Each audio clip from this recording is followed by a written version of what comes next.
Hi, and welcome to my 9/11 Chronicles. I'm in the Grand Salon. We're having a little music concert tonight, so it should be interesting.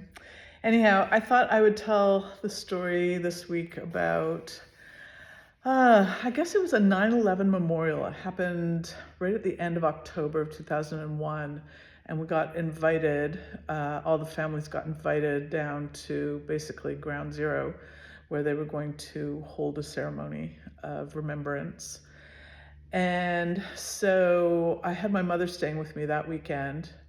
And so we were instructed to drive basically to the Giant Stadium in New Jersey. And then from there, they bussed us in, more or less, although the buses sort of dropped us off and we still had to walk quite a way down. And they had sort of lined up chairs up and down the street, essentially. And so we were sitting, where we were sitting was right opposite a burned out Barnes and Noble, which I think had been in, maybe had been in building 7. Unclear, I can't remember. But it was really freaky being there, just because the smell was prevalent. And I felt really trapped. Like, I just felt like, okay, if if the terrorists wanted to strike too, this would be the moment, because I calculated if every family member came, we were each allowed to bring 2 people. That would have been about 9,000 people that were there, and who knows who else was coming to that. So that was a lot of people crammed into a very small area. So I found it very unnerving. And it was my first kind of foray into what I later became aware was actually a fireman's memorial or funeral service with bells and Amazing Grace and bagpipes and the whole 9 yards. So it was really moving. And Rudy Giuliani was there in the days when he was still our hero. It's so sad. I kind of still think of him that way, and it's just so sad that he just had such a fall from grace. Anyhow, it was a very moving kind of ceremony, but I felt really anxious there. So then the plan was, after the ceremony, we all loaded back up onto the buses, and they were taking us to the new Family Assistance Center, which it kept outgrowing itself, I guess. It started in the Armory, and then I can't remember where it went. It went to a bunch of different buildings, but it ultimately wound up on the New Jersey side of the Hudson River in what was an old train station, and it had been the train station that serviced immigrants coming in from Ellis Island. So it was this really strange kind of like, this was where people started their lives in America.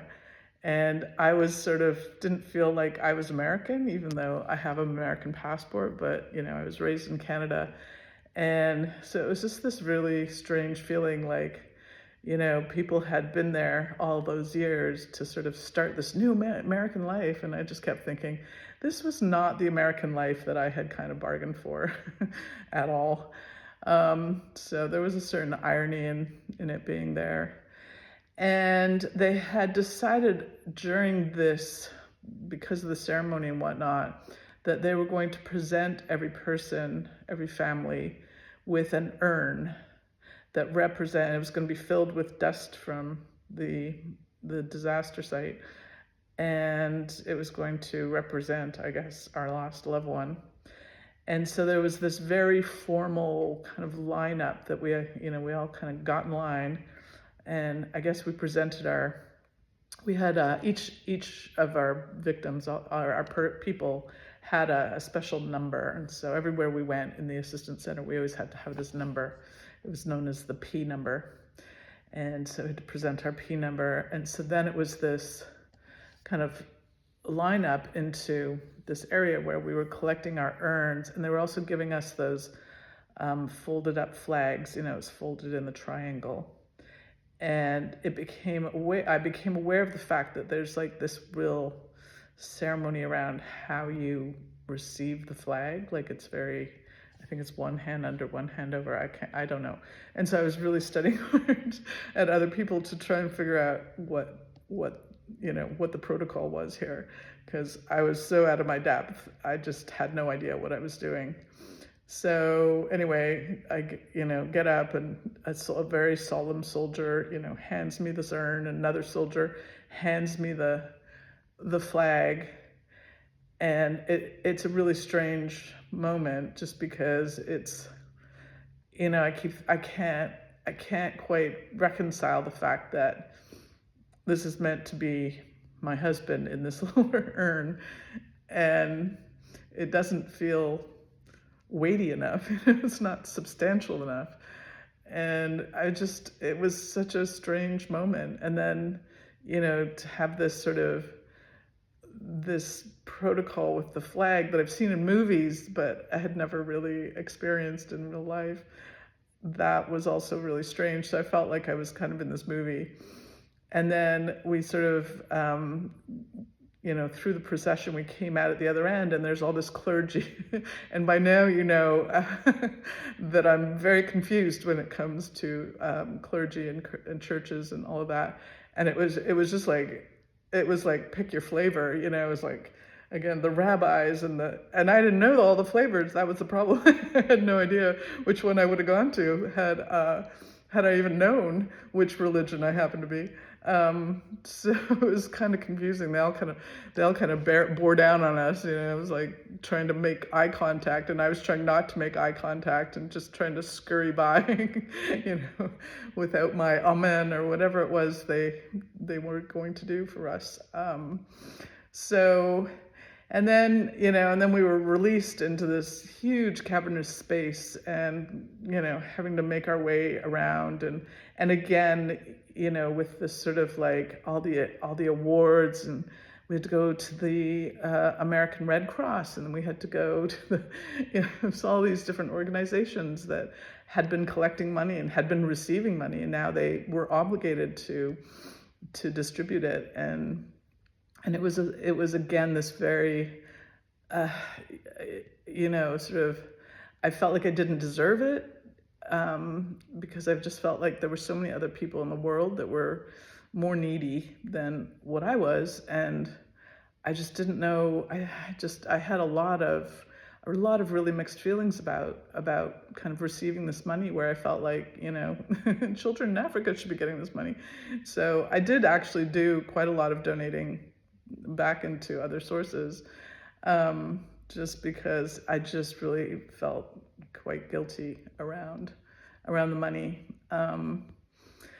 So that was kind of the strangeness of the day, this memorial service.